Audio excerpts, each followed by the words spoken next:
Uzreiz varu teikt, ka man atvēlētās 15 minūtes ir stipri par mazu, un ja kādam ir vēlme uzzināt kaut ko sīkāk, tad laipni lūgti pie mums ar lielu kafijas vai tējas krūzi uz ilgāku sarunu. Kafiju un tēju mēs nodrošinām. Tātad, kā mēs nonācām pie šī te centralizētā IT risinājuma nepieciešamības. Par to mēs runājam ilgi un dikti, bet reāli projektu mēs uzsākām pagājušā gada septembrī. Un aptuveni pusgada laikā mēs nonācām pie tā, ka tas darbojas, pie pirmā secinājuma, ka tas darbojas. Bet, iesim tālāk. Es domāju, ka mēs te apstāsimies pie iegūmiem un zudumiem projekta. Un iegūmus es uzticēju uzrakstīt tiem speciālistiem, kuri bija iesaistīti šajā projektā. Un kā pirmie iegūmus no projekta izstāstīja man IT cilvēki. Tātad jūs redziet, kas tur ir uzrakstīts, ir vienkāršojies darba apjoms, samazinājies darba apjoms attiecībā uz datoru apkalpošanu. Tātad šie centralizētie risinājumi, kā mākoņu risinājumi, nodrošina tas, ka mums nav jāuztur savi serveri.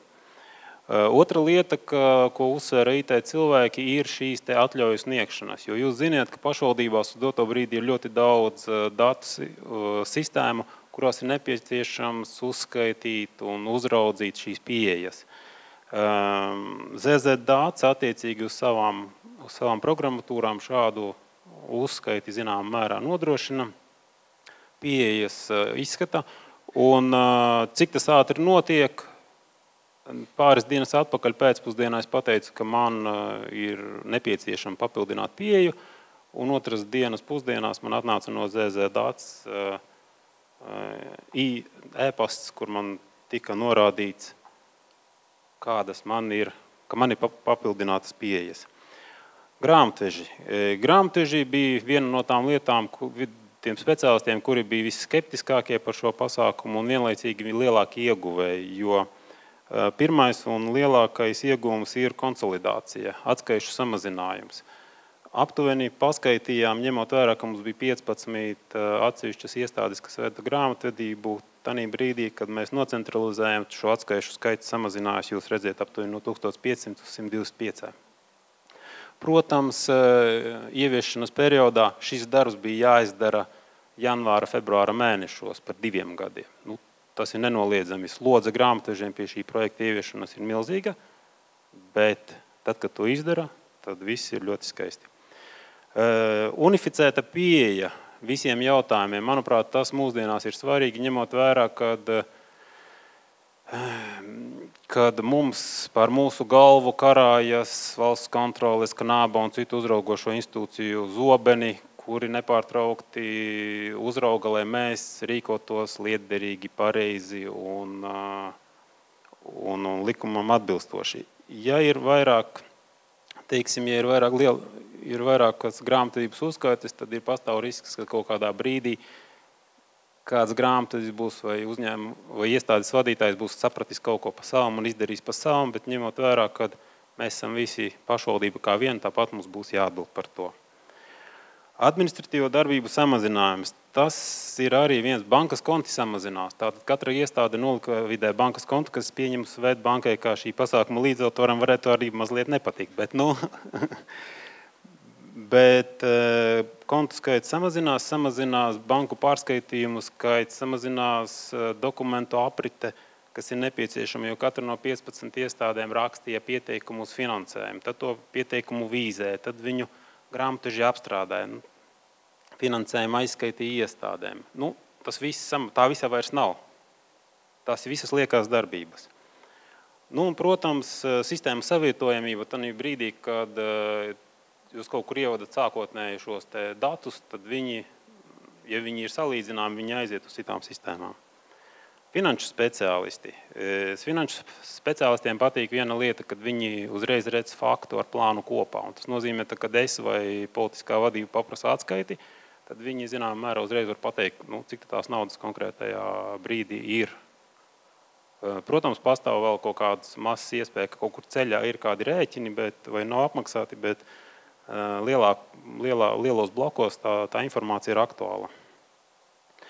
Iespēja strādāt attālināti, tas ir darbaholiķiem, tādā brīdī, kad jūs gribat paskatīties mājās vai vēl kaut kur vai no cita datora, tas nav piesiets vienam datoram. Un uzsvēra, ka ZZ Dats programmas ir piemērotas tieši pašvaldībām. Viņi strādā uz pašvaldībām, nevis, uz kopējo tirgu, tā skaitā komerc sabiedrībām. Lietveži arī izteica savu viedokli. Lietveži nopriecājas par to, ka mums ir vienotā lietvedības sistēma NAMES un kad attiecīgi šī sistēma tiek lietota aktīvāk. Tas nozīmē, ka tādā brīdī, kad no jebkuras mūsu pilsētas puses lietvedis nosūta dokumentu, paliek pāris sekundes, un tas dokuments ir pie mums centrālajā aparātā, un viņu var apstrādāt tālāk. Tas ir kopā sasienās ar grāmatvedību tādā ziņā, kad arī ieskanēt uz rēķinus var sūtīt un nodot apmaksai, ja tie ir steidzami. Protams, tas pats kontroles mehānisms, kad Finanšu ekonomikas nodaļa pakontrolē jautājumus attiecībā uz finansējumu ar darba algām, jo darba algas visās pašvaldībās un visās iestādēs ir pārsvarā lielākā naudas masa. Un tur ir iespēja, kā jūs atceraties, krīzes gadus, kad vajadzēja konsolidēt budžetu, tad kur tad mēs pie kā ķērāmies? Mēs ķērāmies pie darba algām, jo tas ir visefektīvākais naudas iegūšanas veids. Un otra lieta ir tātad vienas pieturas aģentūra kontrolē attiecību, ja ir izdoti atkal kaut kādi interesanti dīvaini rīkojumi attiecībā uz darbiniekiem, tad viņi ir spējīgi kaut kādā ātrā brīdī nokontrolēt, lai tas neaiziet tālāk un pateikt, ka nē, tā nedrīkst darbīt. Projekta vadība. Protams, šī centralizācija ir saistīta arī ar to, ka ir projekta vadība. Un ko projekta vadība mums ir saskatījusi? Tātad darbinieku skaita un izmaksu samazinājums. Protams, tas ir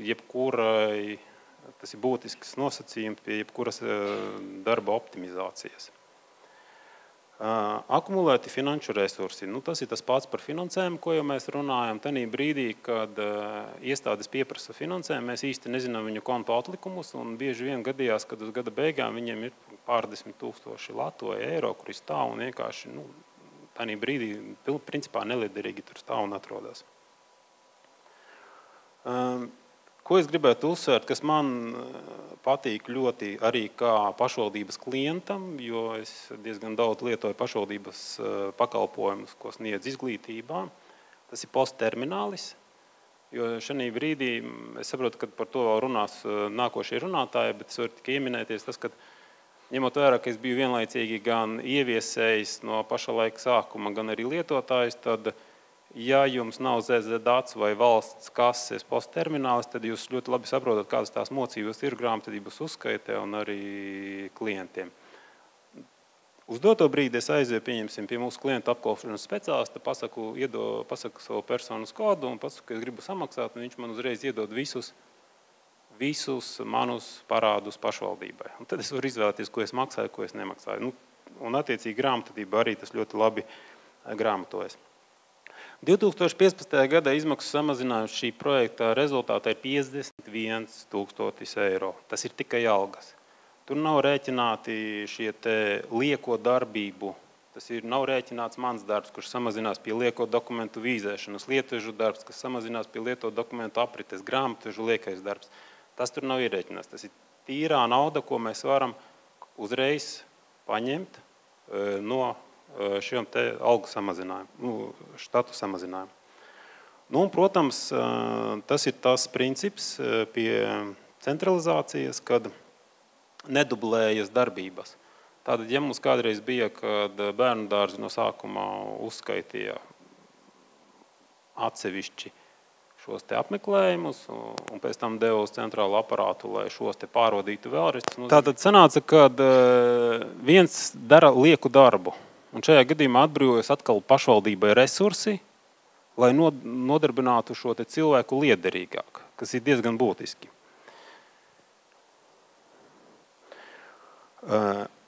Un, protams, projekta zudumi. Es ilgi domāju par projekta zudumiem, un te varbūt tas ir varbūt, teiksim tā, mazliet nenopietni manā skatījumā. Projekta zudums 8,5 grāmatvežu amata vietas, ko es varu pateikt, kā projekta zudumu reāli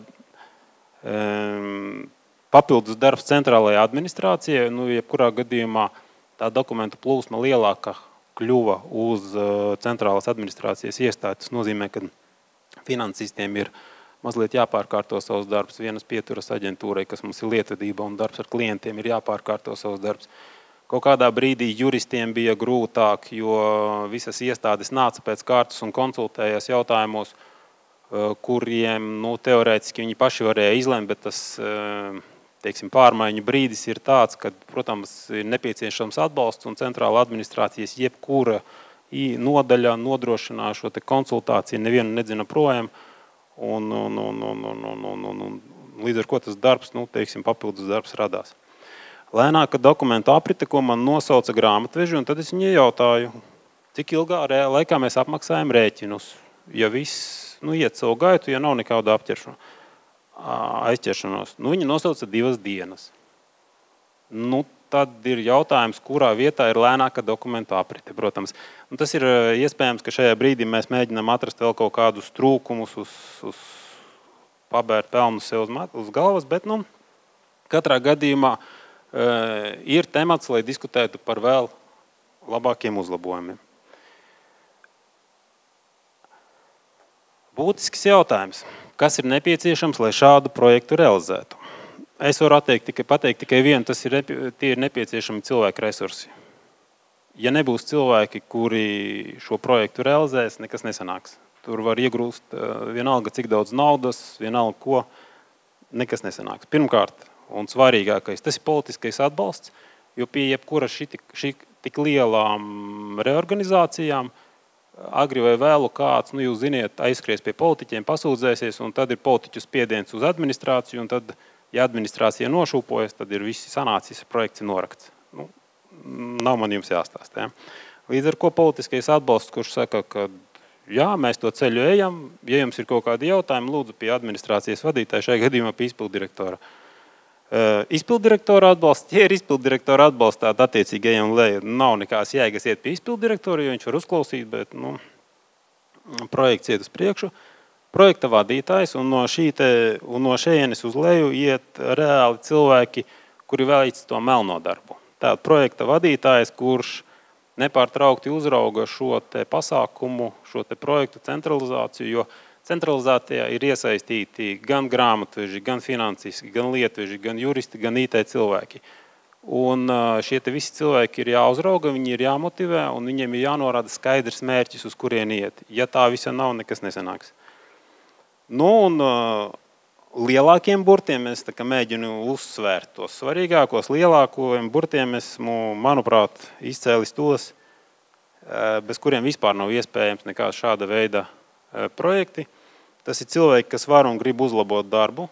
Tie paši grāmatveži, finansisti, lietveži, juristi, informāciju tehnoloģiju speciālisti. Ja viņu nav, tad tur mēs, gan es kā izpilddirektors, gan politiķi var domāt un lemt, ko grib. Ja tur apakšā nav normāli cilvēki, kas strādā un domā, nekas nesanāks. Un šajā gadījumā es gribētu arī uzsvērt programmatūras piegādātājs, jo tajā, man šķiet, tas bija rudens, kad mēs pateicām, ka mums ir plāns, kad mēs sākam ar janvāri. Ja mēs ejam, tad sākam ar janvāri ZZ dats programmatūru un centralizēto grāmatvedību vienlaicīgi. Bija tajā sarunās, man šķiet, ka bija vadība mazliet tā kā nopauzēja, jo viņi laikam arī pārkalkulēja, ko tas nozīmē, bet pateica, labi, ok, ejam. Un viņi mūs nepiemānīja, kā jūs redziet, viss sanāca. Un šajā gadījumā tas arī ir ļoti svarīgi. Kas tālāk? Jebkurš projekts, tā skaitā centralizācija un informācijas tehnoloģija ieviešana rada iespējas. Šis projekts likās, ka jau ir tas, ko mēs gribam, bet īstenojot to mēs ieraudzījām nākošos izaicinājumus, nākošos iespējas. Un pirmais, kas jānobeidz šo projektu, ir jāsakārto iekšējie procesi, dokumentu aprites, veidlapas, veidlapas, to visu jāvienkāršo. Nu, jāveic procesu elektronizācija, bet es gribu uzsvērt, ka tur ir ļoti smalka robeža, kad kaut kādā, man liekas, beidzās, bet es arī tu pabeigšu, kaut kādā brīdī tā elektronizācija rada papildus darbu, un tā robeža ir jānoķer. Ja viņu nenoķers, tad jūs iegrimsiet otrā galējībā, un tas būs man šķiet, ka vēl sliktāk nekā sākotnēji. Nu, un attālinātais darbs, kas ir ļoti, ļoti problemātisks, manuprāt, vairāk problemātisks no kontrolējošo iestāžu vidus, nevis no mums. Vēlreiz atgādinu, ka tas ir ātri cauri visam šim projektam un par svarīgo. Ja ir vēlme, laipni lūgti Jēkabpilī. Paldies!